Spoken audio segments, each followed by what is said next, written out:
Meus irmãos, a paz do Senhor Jesus a todos. Estamos aqui mais uma semana, juntamente com vocês, para estarmos novamente estudando mais um assunto da nossa Escola Bíblica Dominical.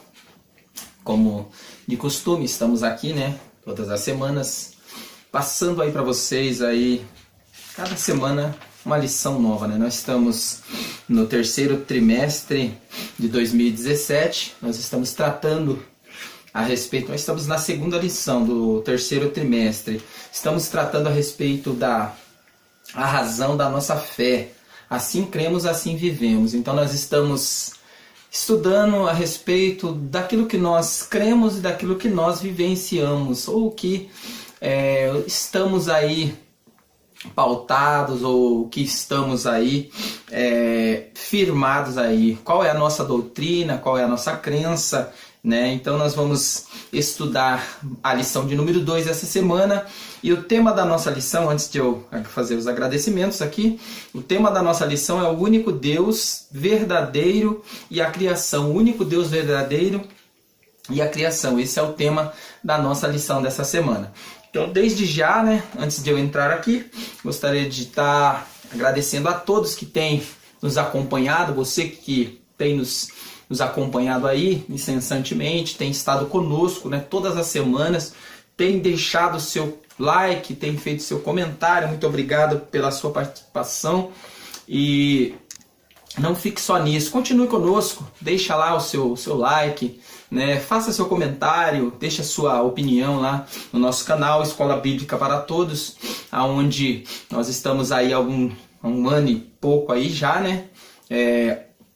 aqui a fio, deixando as nossas lições aqui da Escola Dominical para vocês. Então continue conosco, convida lá, convida os seus amigos, passa aí nossos vídeos aí aos amigos aí, comente com ele aí, convida seus amigos, seus parentes para estar juntamente conosco. Olha, deixa o seu comentário também, tá? Para que nós possamos saber aí se estamos agradando, Deixa o seu comentário, não importa o que seja, só não vai xingar, palavrão, porque aqui é um canal de bênção, Mas deixa o seu comentário para nós estarmos ali tratando de responder a vocês aí com bastante carinho. Então, vamos entrar aqui na nossa lição dessa semana, lição importante.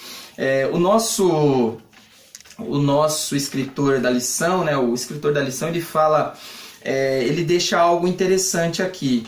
Ele fala a respeito de se nós cremos que Deus ele é o único Deus, se nós cremos que Deus, o Deus de Israel, o Deus Yahvé, se nós cremos que Deus ele é o único Deus, fica fácil para nós comentar essa lição. Por quê? Porque nós cremos num único Deus. Aí como que alguém vai perguntar, Alguém vai fazer aquela pergunta, Como assim nós cremos em um único Deus? E o Filho e o Espírito Santo? Nós cremos numa trindade. Nós cremos aqui numa trinidade, Um Deus em três pessoas. Então nós cremos nessa trindade aí, aonde Deus Pai, Deus Pai está ali no princípio da criação. O Deus Filho também participa ali, porque no princípio nós vamos entrar aqui, no Gênesis capítulo 1, verso 1, nós vamos entrar aqui e nós vamos ver ali o porquê que o Israel ali, Deuteronômio capítulo 6, verso 4, vai falar que Israel, eles acreditavam num único Deus, que é o Shema ali, aonde eles vão tratar a respeito de Israel, que Deus para Israel era o único Deus. Então, vamos aqui já entrar aqui, sabendo que nós temos aqui algo maravilhoso para nós estarmos aprendendo a respeito de Deus, a respeito do nosso Deus, do nosso Criador.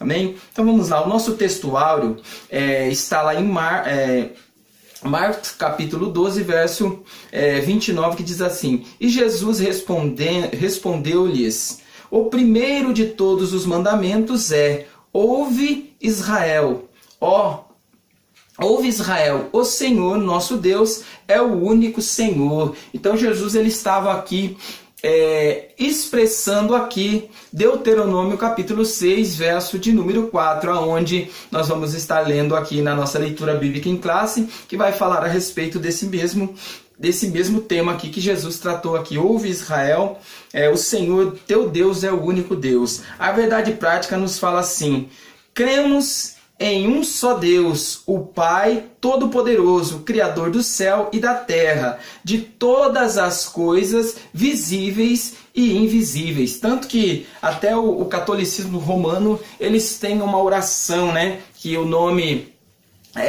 dessa oração no catolicismo romano é creio em Deus Pai. Eles usam o termo, né, creio em Deus Pai, Todo-Poderoso, tal, para fazer aquela oração do creio em Deus Pai ali. Então eles se baseiam aí em Deus, o único Deus. Porém, olha só que ironia.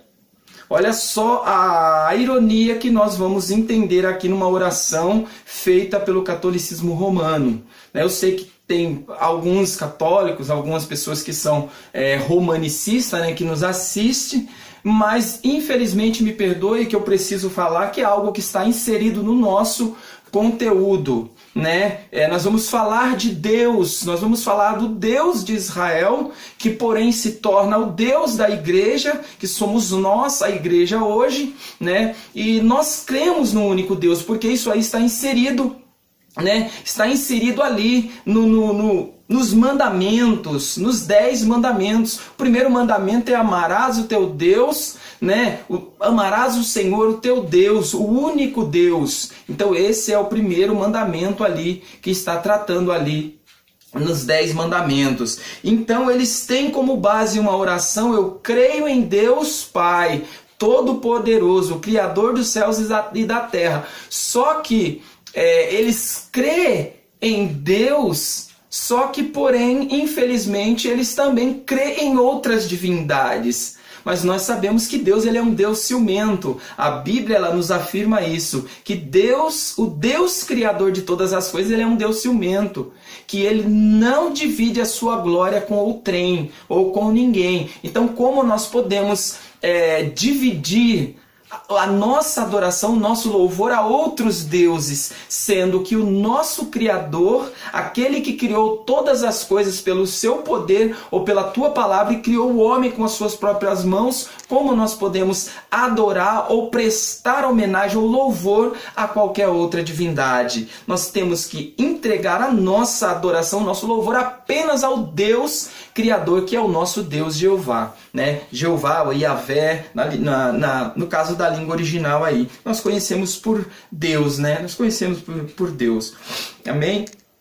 Então, a nossa leitura bíblica em classe, ela está em Deuteronômio 6, verso 4, a qual eu já falei para vocês, e Gênesis capítulo 1, verso 1, que vai falar a respeito da criação aqui. E o Deuteronômio 6, 4 vai dizer assim: Ouve Israel, o Senhor nosso Deus é o único Senhor. Essa aqui era, vamos dizer assim, que era algo ali que ficou para Israel como uma oração, ou como eles falavam ali, eles passavam de pai para filho. Sempre quando nascia o filho, o pai, que era o bom judeu, ele era acostumado a fazer essa oração ou recitar essas palavras ou com seus filhos nos braços ou colocando seu filho para dormir. Ele recitava essas palavras: ouve Israel, o Senhor é o nosso Deus, e ia citando aí todo o Shema ali para o seu filho desde pequenininho. Depois, quando ele pegava uma certa idade, aproximadamente a partir dos 12 anos de idade, ele já tinha que estar já tinha que estar afiado com o Shema, né? Então ele tinha que recitar todo o Shema, né, quando ele estivesse aí com uma certa idade. Agora, Gênesis capítulo 1, verso 1 diz assim: no princípio criou Deus os céus e a terra. Então olha só, no princípio, né, quando tudo se começa, quando tudo começou, Deus criou os céus e a terra. Esse criou aqui, que no original hebraico ele quer dizer bara, né? Ele dá ao entendimento, ele traz à luz ao nosso entendimento que Deus criou todas as coisas do nada.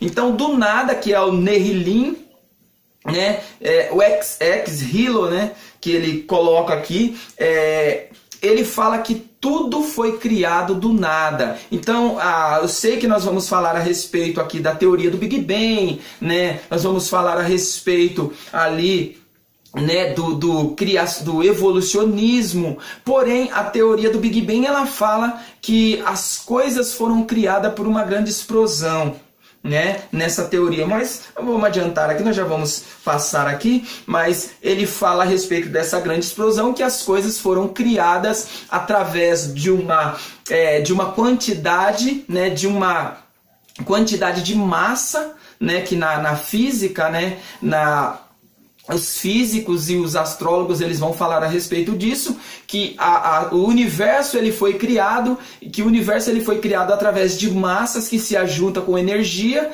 e com essa junção das duas coisas, ele causa uma grande explosão, né, que é chamada pelos os astrólogos e os químicos, físicos, né, os matemáticos, né, que estudam essa área. Eles falam que criou-se essa grande explosão, e que essa explosão ela começa a dar início à criação ou à evolução, né, à criação das coisas. Então eu creio aqui que é uma teoria que já faz algum tempo, né, que ela surgiu, né, ela já faz algum tempo que surgiu, com observações, né, que alguns homens ali tiveram, né, alguns astrólogos ali tiveram ali, eles colocam essa teoria dizendo que as coisas, eu já vou passar aqui, mas só para nós estarmos entendendo aqui, interagindo aqui dentro desse quesito aqui. Mas vamos lá, nossa introdução, né, para nós não ficarmos somente, né, nisso. Vamos já dar a nossa introdução e a gente já comenta aqui, né, o ponto importante aqui que nós precisamos comentar. A introdução diz assim: a doutrina de Deus é vasta, e nem mesmo os grandes tratados de teologia conseguem esgotar o assunto.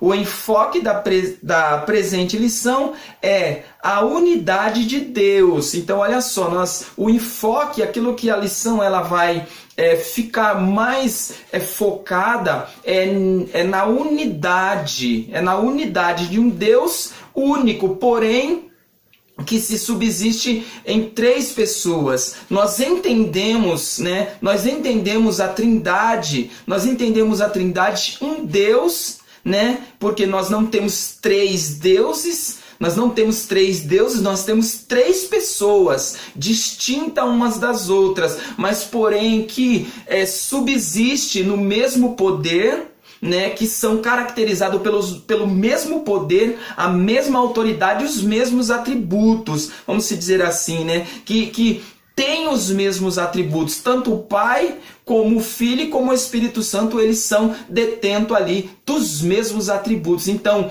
é um único Deus que subsiste em três pessoas. Talvez seja um pouco difícil de entender isso, uma mente que nem a nossa pequena, né? Uma mente pequena igual a nossa, talvez não consegue entender dessa forma. Não consegue entender uma pessoa, três pessoas, né? Três pessoas que, porém, subsiste aí, né, com o mesmo poder, a mesma autoridade e os mesmos atributos. Então fica um pouco difícil de entender, mas nós vamos tentar aqui explicar dentro da teoria de alguns homens aqui que vai tratar a respeito disso. Nosso objetivo é mostrar que há um abismo intransponível entre o criacionismo e o evolucionismo, né, que é o darwinismo, né, que fala a respeito da evolução. Não há na Bíblia espaço para a teoria da evolução nas suas diversas versões. Por quê? Porque vamos se dizer, né,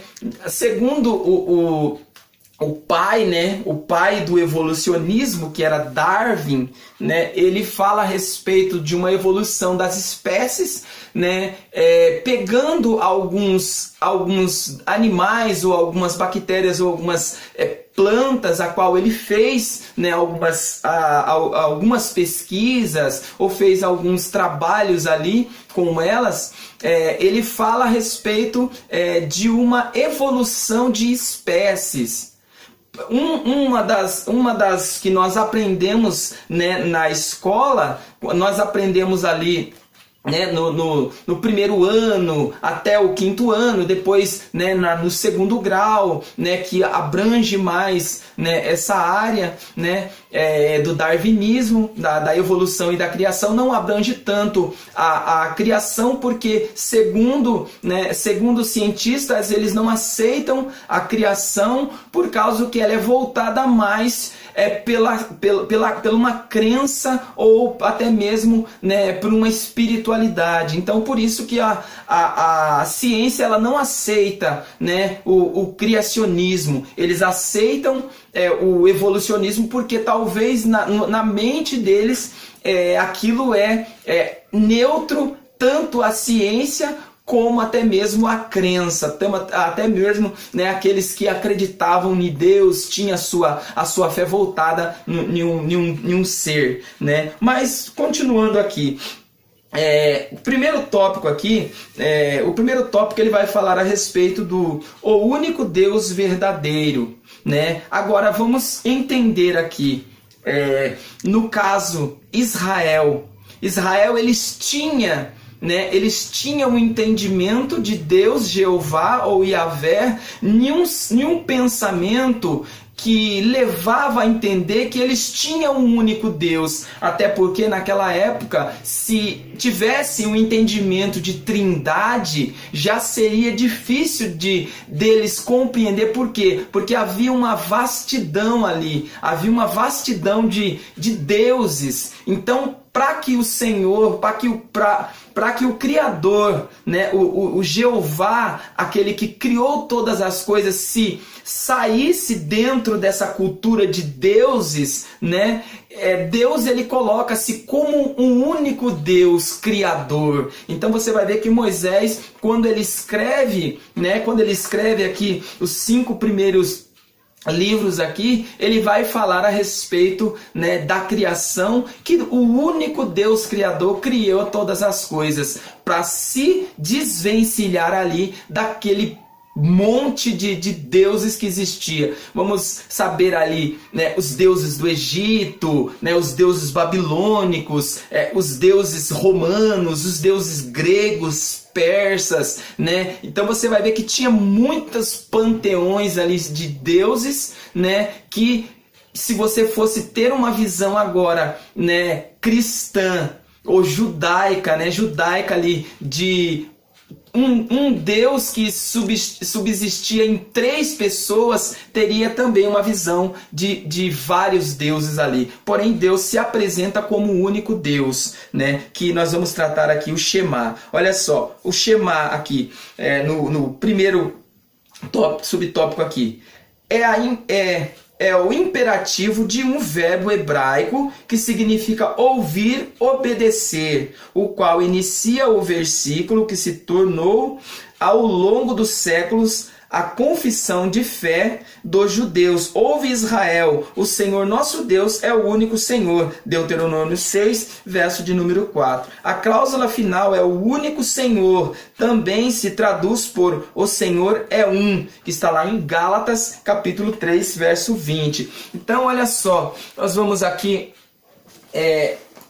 ver aqui a respeito, né, disso, a respeito do único Deus. Deus é o único e verdadeiro. Deus é o único Deus e verdadeiro. Então nós não devemos adorar outro Deus além do Deus que criou todas as coisas, além daquele que nós conhecemos. Por quê? Porque infelizmente, muitas pessoas acreditam em coisas criadas, né? Tanto que o profeta Isaías, ele fala, né, num dos seus capítulos, que o homem, ele vai no meio do mato, ele corta ali a madeira, e dessa madeira ele tira, né, pega ela, cria ali um ídolo daquela madeira, né? Do restante daquela madeira ele pega, corta aquela madeira, joga no fogo e se aquenta com ela. Então olha só, uma árvore que foi plantada que foi plantada, que nasceu, que cresceu, o próprio ser humano vai lá, corta aquela árvore e daquela árvore ele tira uma parte dela e faz um ídolo. E daquele ídolo ele chama ele de seu senhor. E o restante daquela madeira ele faz, ele joga ela no fogo, ele faz uma fogueira com ela, se aquenta com ela, né? Se aquenta com ela e o restante, né? O restante ali, o que ele cortou, o que ele fez daquilo um Deus.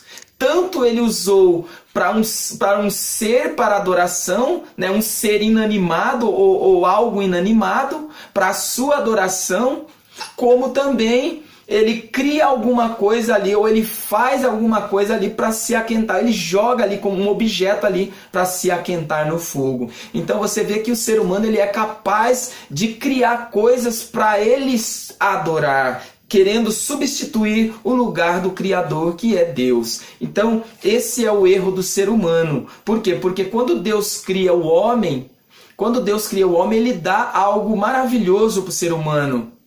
Ele dá uma parte dele, ele sopra na narina do homem e coloca nele o espírito de vida. E esse espírito de vida, e esse espírito que Deus dá, é aquele espírito que necessita, aquela parte que precisa de Deus. Então o homem, na sua sã consciência, mesmo se ele não conhecesse as Escrituras, ele teria consciência de um Deus criador, de algo superior a ele. Porque essa necessidade que o homem tem de adorar alguma coisa, essa é a necessidade de um Deus. Então o homem ele tem a necessidade de algo para ele adorar. Ele, na sua sã consciência, ele sabe que existe algo além dele. Ele sabe que ele não é um Deus, que o homem não é soberano. Ele sabe que há alguém acima dele. Nós seres humanos conhecemos a Deus através da sua criação. Tudo que Deus criou revela a existência do Criador, que está lá, nós vamos ver isso lá em Romanos capítulo 1, verso 19 a 20, e Gênesis capítulo 1, verso 1, aonde que fala que Deus criou todas as coisas ali. No princípio, Deus criou Deus os céus e a terra. Deus é um Deus pessoal único. Deus é um Deus pessoal e único, que se revela ao ser humano de modo especial, tornando capaz de conhecê-lo. Vamos dizer assim, né? Deus ele se revela a nós. Deus ele se revela à sua criatura. Um Deus tão grande, um Deus tão poderoso que se revela a nós. Porque Deus, mesmo criando o ser humano, ele sente a necessidade de se fazer conhecer. Por quê? Porque Deus ele viu que todas as coisas que ele criou pelas suas mãos era bom. Porque quando Deus cria o homem, Deus diz, é muito bom. Então o ser humano foi criado para a glória de Deus. Então nada mais justo do que Deus se fazer conhecer a nós. Vamos lá, continuando aqui. Afinal, parte de Deus interessa de revelar-se. Então Deus ele há um interesse passional ali de Deus se revelar a nós, né? Então Deus ele sente essa necessidade de se revelar a nós, seres humanos. Os atributos de Deus são características divinas da sua pessoa, que ele vem se apresentando a nós, seres humanos. Então Deus ele se faz conhecer através dos seus atributos. Então os atributos que nós conhecemos, que vêm de Deus, são os atributos que ele se faz ao ser humano conhecer. Primeiro, vamos lá, vamos conhecer o primeiro atributo aqui. Atributos comunicativos. Então existem os atributos comunicatíveis, né, ou que são comunicáveis, são características divinas de sua pessoa, que Deus deseja compartilhar com o ser humano. Então vamos lá, vamos conhecer aqui os atributos, né, os atributos aqui comunicativos ou de comunicação que Deus se apresenta a nós aqui. Primeiro, a sua justiça. O segundo, o seu amor. Terceiro, a sua bondade. O quarto, a paciência. O quinto, a fidelidade. O sexto, espiritualidade. O sétimo, a sua santidade. O oitavo, a vontade. E o nono, a simplicidade. Então vamos ver aí 9 atributos aí que Deus se apresenta a nós através desses atributos, que são atributos comunicativos, ou que nos apresenta a existência de Deus aí. Segundo aqui, os atributos incomunicáveis. Esses são os atributos que Deus jamais se apresenta, ou ele dá, ou ele permite a algum ser criado ter. Os únicos seres que têm esse atributo é o Pai, o Filho e o Espírito Santo. Agora, existem outras criaturas que não são detentores desses atributos. Por exemplo, os serafins, os querubins, os arcanjos, os anjos, o próprio Lúcifer com os seus demônios não são detentores de atributos, desses atributos incomunicáveis. Os atributos incomunicáveis são aqueles que Deus reserva unicamente para si e para mais ninguém, ou para mais nenhuma criatura ou ser criado. Vamos lá, vamos ver quais são eles. Primeiro, soberania. A soberania de Deus é um atributo incomunicável. Deus é soberano. Segundo aqui, onipotência. Então vamos lá entender aqui que a onipotência de Deus é um atributo que ele jamais dará a outrem ou a qualquer um ser criado. Terceiro, onisciência, que trata da sabedoria, da inteligência, do conhecimento de Deus. O quarto, onipresença. Deus, ele é onipresente. Somente Deus é onipresente. Deus está no céu. Deus está lá no seu trono. Porém, nós temos a certeza através desse atributo que Deus está conosco aqui. Então, ao mesmo tempo que Deus está lá no céu, ele está aqui conosco, porque isso é um atributo que é de Deus, é dele. Tanto Deus ele está conosco, como ele também enviou o seu Espírito Santo, que é Deus conosco. Quando Jesus ele nasceu, Isaías capítulo 9, a partir do verso 7, se não me falha a memória, a partir do verso 7, ele vai falar a respeito dos atributos de Jesus, que ele seria maravilhoso, conselheiro, Deus forte, Pai da eternidade e príncipe da paz. Então, quando Jesus esteve entre nós, quando esse menino esteve entre nós, que se encarnou em ser criado, quando ele se encarnou aqui, em um ser agora criado no ventre de Maria ali, ele se faz agora Deus conosco. Por quê? Porque mesmo ele tomando forma humana, mesmo tomando forma de uma criatura, ele também era o Criador, porque todas as coisas foi feita por ele, e sem ele nada do que foi feito se fez. Como diz o primeiro capítulo de João, do Evangelho de João. Continuando aqui, vamos aqui entender aqui algo importante aqui a respeito do ser Deus. Nós vamos entender a respeito de Deus, depois nós já damos aqui continuidade, abaixo aqui dos outros atributos aqui. Vamos lá. O teólogo Paul Tillich, que ele vai falar a respeito de algo importante aqui, Paul Tillich, em sua teologia sistemática, Deus não existe, quem existe é o homem, Deus afirma, diz Tillich, tudo o que tem existência necessariamente tem um começo, e Deus não teve começo, ele sempre foi. Olha só que coisa interessante. Então, quando os ateus eles afirmam a não existência de Deus, eles estão em partes corretos. Então, quando os ateus eles afirmam a não existência de Deus, eles estão em partes corretos. Por que você diz isso? Porque se nós entendermos nesse pensamento que eu estava estudando essa teologia sistemática de Paul Tillich, ele falando a respeito do ser criado, do ser que existe, da existência, né? O que existe é algo que foi criado. Então, na teologia sistemática de Paul Tillich, ele fala a respeito disso, que aquilo que existe é aquilo que foi criado, que passa a existir. Deus, ele não foi criado, e Deus, ele não existe, né? Deus, ele não existe porque aquilo que existe é algo que foi criado. Agora, como explicar? Como explicar a existência de Deus, então, se Deus não existe? Nós sabemos que Deus, Ele é, e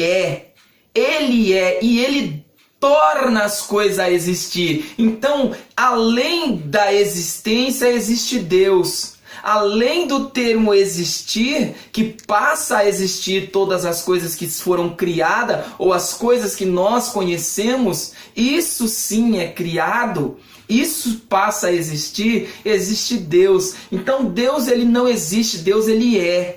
Deus, ele não foi criado por ninguém, ninguém fez Deus existir. Deus subsiste, ele está além da existência. Fica difícil entender uma mente tão pequena igual a nossa. Continuando aqui, afinal, tudo o que tem existência necessariamente tem um começo. Então olha só, tudo que existe tem um começo.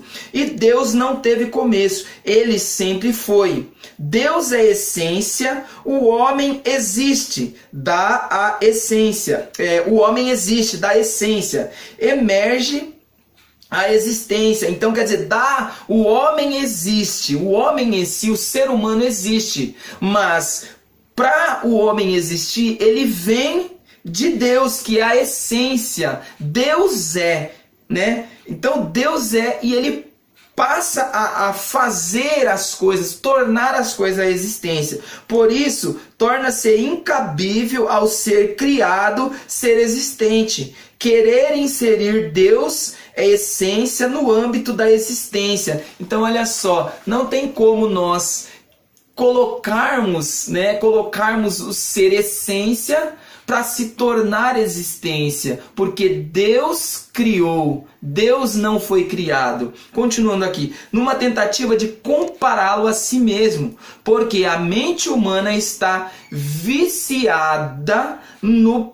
pensamento de que tudo o que existe tem um começo, o que pressupõe também a necessidade de ter um fim. Tillich parte do conceito aristotélico de ato e potência. Então você vai ver que ele usa esse pensamento dele com base no pensamento de Aristóteles a respeito do ato e potência. Para Aristóteles, Deus é o ato puro e a criação é potência. O ato gera a potência. Então Deus, ele é o ato, né? Deus, ele é o ato puro que faz com que as coisas passe a existir aí. E olha só que interessante, os escolásticos estavam certos quando afirmaram que em Deus não existe diferença entre essência e existência, mas eles perverteram essa instituição quando, apesar dessa afirmação, falaram da existência de Deus e tentaram argumentar a favor dela. De fato, eles não queriam dizer existência, eles queriam dizer a realidade, a validez, a verdade da ideia de Deus, uma ideia que não trazia a conotação de algo ou alguém que pudesse existir ou não. Contudo, é esta a formação pela qual a ideia de Deus é entendida hoje, tanto nas discussões acadêmicas como nas populares sobre a existência de Deus. Seria uma grande vitória para a apologética cristã se a palavra Deus e existência fossem definitivamente esperado. ou separado, desculpe, né? Fossem separados, exceto no paradoxo do Deus que se tornou manifesto sobre as condições da existência. Isto é, no paradoxo cristológico, Deus não existe. Ele é o ser em si, para além da essência e existência. Portanto, argumentar a favor da existência de Deus é a mesma coisa que negá-lo. Então, toda vez que nós tentamos entender Deus, nós vemos aí, nós compreendemos que nada nós sabemos. Toda vez que a nossa mente quer entender a respeito de Deus, nós vemos que nada sabemos. Como disse em Romanos capítulo 1, a partir do verso 30, 20 alguma coisa, 25, se não me falha a memória, depois nós vamos analisar aqui. Ele fala a respeito que nós conhecemos, tudo que nós conhecemos de Deus foi aquilo que Ele criou. Porque nós olhamos para toda a criação e nós conseguimos ver a existência de Deus. Olha só que coisa importante. Como nós vamos entender,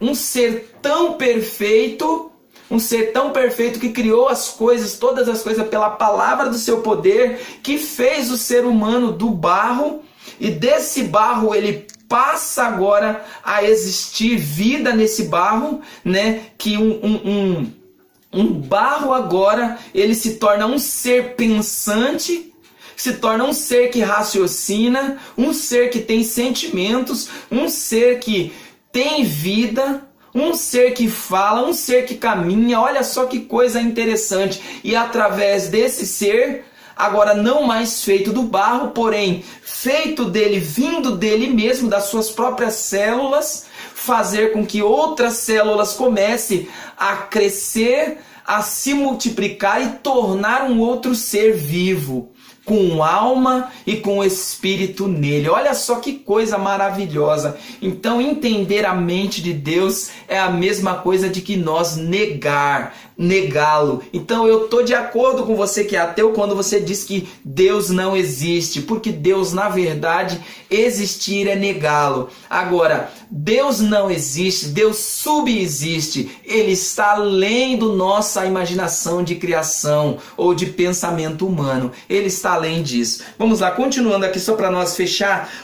O pressuposto em torno de um ser superior em todos os sentidos exige necessariamente a crença em alguém que não teve começo nem terá fim, que saiba todas as coisas, que esteja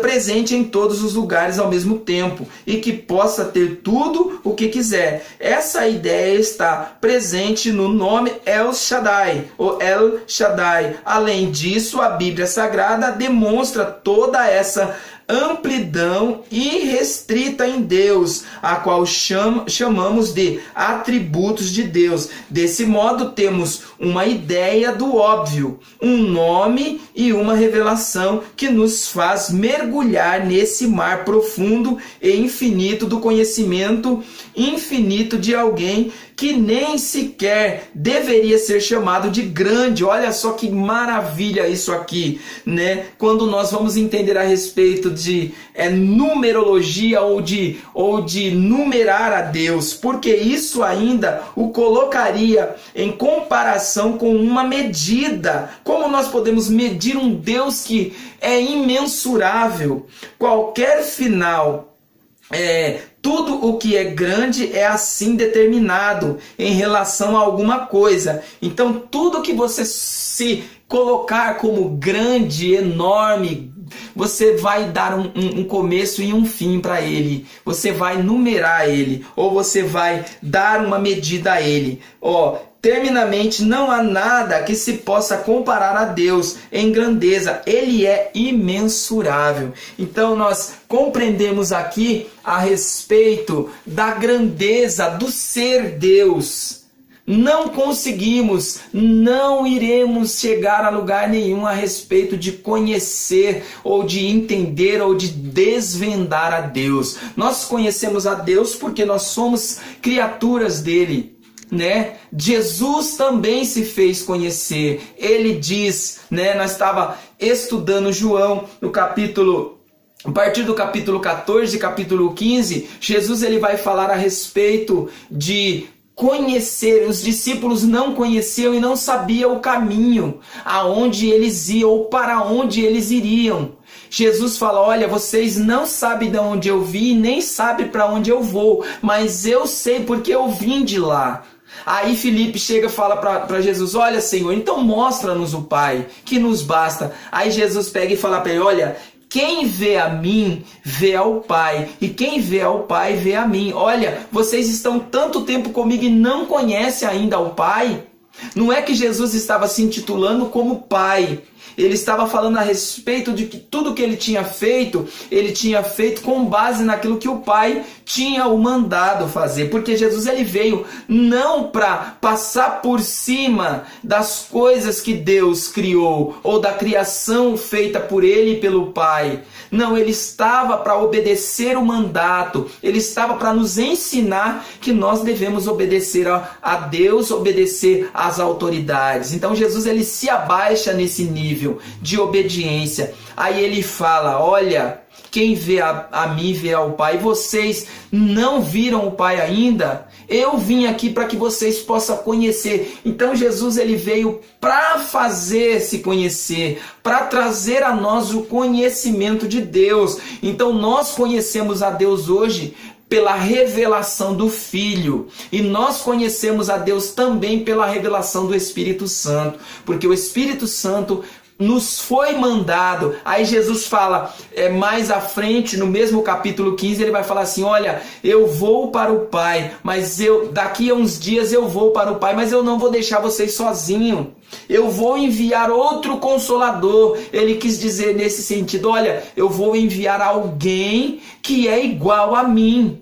Esse permanecerá com vocês para sempre. Então isso é maravilhoso, saber que tanto Deus revela pela sua criação, e Deus agora se revela a nós através de Jesus Cristo e do Espírito Santo. Continuando aqui, no 2 aqui, o monoteísmo.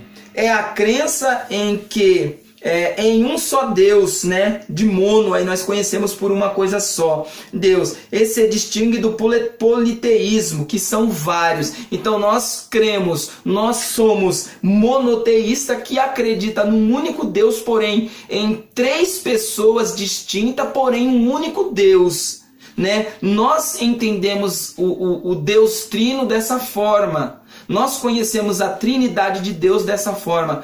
Três pessoas que subsistem em uma só. Como assim? Não é que Deus ele é ao mesmo tempo um e ao mesmo tempo três. Não, eles são três pessoas, porém o seu poder e a sua autoridade é a mesma. Tanto o Pai como o Filho como o Espírito Santo, eles agem da mesma forma. Eles têm o mesmo poder e os mesmos atributos, a qual nós já tratamos aqui. Mas o politeísmo foi também a qual nós tratamos a respeito de que Israel precisava conhecer ao seu Deus, ao seu Criador, além dos outros deuses a qual existia naquela época. Israel, eles caíram, eles erraram ali no decorrer da sua história, porque eles adoraram alguns deuses, tanto aos deuses do Egito, como aos deuses da Babilônia, como aos deuses gregos, como aos deuses romanos. Porém, quando eles conheceram verdadeiramente a Deus, quando eles deixaram verdadeiramente Deus e Yahvé agir na vida deles, eles passaram agora a entender apenas o Deus verdadeiro. Continuando aqui, o terceiro aqui, o monoteísmo judaico cristão. Jesus não somente ratificou o monoteísmo judaico do Antigo Testamento, como também afirmou que o Deus Yahvé, ou Javé de Israel, mencionado em Deuteronômio 6:4-6, é o mesmo Deus que ele revelou à humanidade. João capítulo 1, verso 18. Continuando aqui, o segundo tópico aqui, ele vai falar a respeito agora a criação versus evolução. Nós já demos aqui uma pincelada, né, a respeito da criação, mas nós vamos agora entender aqui a respeito da evolução. né? A evolução é uma teoria de Darwin, a qual fala a respeito que as espécies elas se evoluíram, né? Se evoluíram umas das outras, tanto que uma delas que chocou, né, ou choca até hoje, né, o ser humano, é dizer que o homem ele é descendente do macaco. Olha só que bobagem, olha só que ignorância falar que o ser humano ele descende de um animal, de um macaco, sendo que alguns pensadores, alguns filósofos ou alguns cientistas, eles fizeram alguns experimentos, né? Eles fizeram alguns experimentos com cães, né? Teve um que fez um experimento com cães e teve o outro que fez alguns experimentos com macacos. E um deles que fez experimento com macaco, eles pegam um macaco e o macaco solta o macaco num certo lugar, o macaco estava com fome e ele vai ali, só que estava difícil para ele, né, pegar ali, estava difícil para ele pegar aquele alimento ou aquela fruta. Ele vai, pega um galho de árvore e tira aquela fruta e come. Só que depois, passou-se um tempo, ele passa pelo mesmo acontecimento, né? Ele passa ali pelo mesmo acontecimento. Aí, nesse segundo acontecimento, que seria a mesma coisa a qual ele tinha passado, ele não pega, ele não lembra de pegar ali aquele objeto para tirar aquele alimento. Então, olha só, entende-se, segundo esse pensador, que o próprio animal ele não tem raciocínio lógico igual ao ser humano. Então, já se perde aí, né? Já se perde o sentido aí de que o animal, o ser humano descende do animal por causa ali do seu raciocínio lógico. O animal ele é um ser irracional, ele age por impulso. Agora o ser humano não, ele age porque ele tem o impulso de agir e ele tem a racionalidade nas suas ações. Então olha só, o criacionismo é a posição que propõe ser a origem do universo e da vida, resultado de um ato criador intencional. Essa cosmovisão é encarada com suspeita porque a comunidade científica incrédula a considera uma proposta meramente religiosa no ato da criação. Então, como eu disse antes, eles não acreditam na criação por acreditar que o ato da criação é um ato supostamente religioso.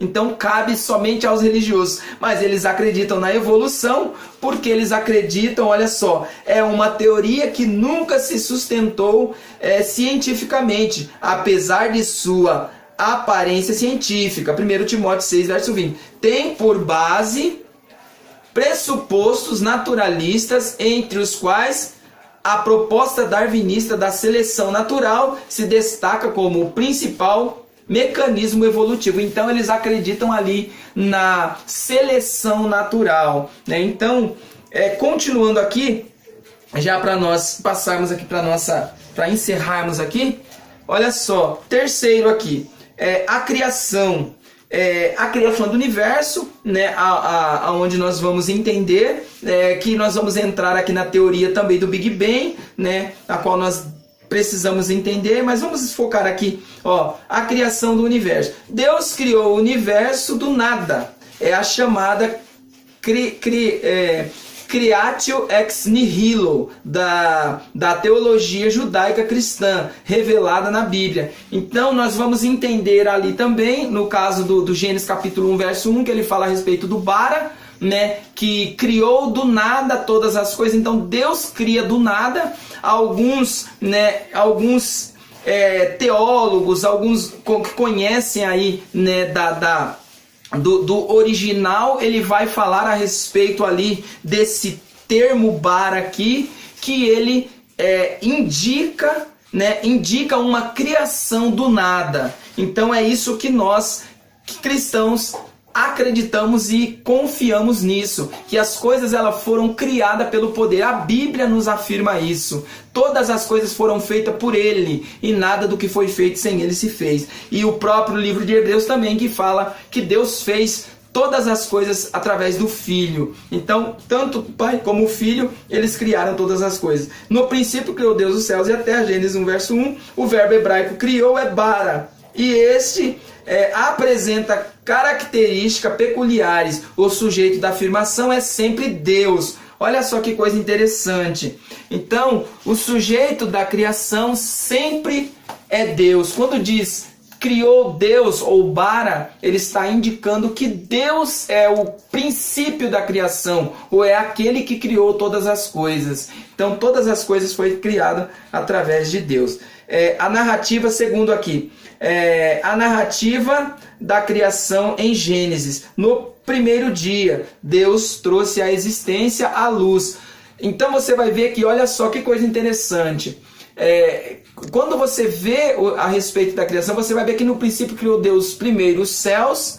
Então Deus, ele cria primeiro os céus e depois ele cria a terra. Então Deus primeiro cria a parte celestial, porque todas as coisas, tanto os anjos como os arcanjos, todos os seres celestiais são seres criados, são seres que foram criados por Deus. Então Deus primeiro cria as coisas, né, celestiais, para depois começar, né, criar as coisas terrenas. Disse Deus: ajunte-se águas debaixo dos céus num lugar e apareça a porção seca. Essa porção seca ele chamou terra. Então você vai ver que, né, aqui ele fala a respeito do ser da terra que foi criada. Mas nós vamos agora entender aqui a respeito do Big Bang, que ele vai falar a respeito do Big Bang. Olha só, a teoria do Big Bang, que dá o sentido, né, no inglês, mas é o sentido de grande explosão.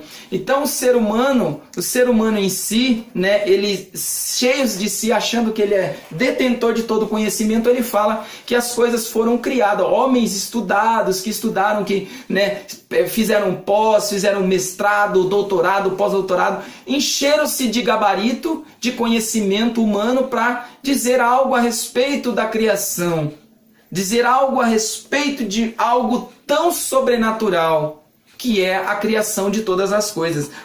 Diz a respeito que o universo surgiu a partir de uma explosão primordial ocorrida aproximadamente 13,7 bilhões de anos. Olha só que coisa interessante.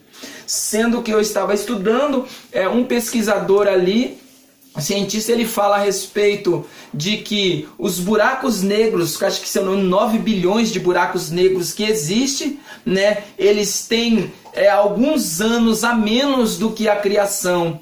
Então eles falam que não tem como o universo ser criado um tempo tão longe assim, sendo que os buracos negros eles são mais novos do que até mesmo a criação do universo, sendo que eles falam que as poeiras, né, das estrelas ou dos seres que se dissolvem, eles são mais novos até mesmo do que a criação. Olha só que coisa interessante de anos. Essa explosão ocorreu em função do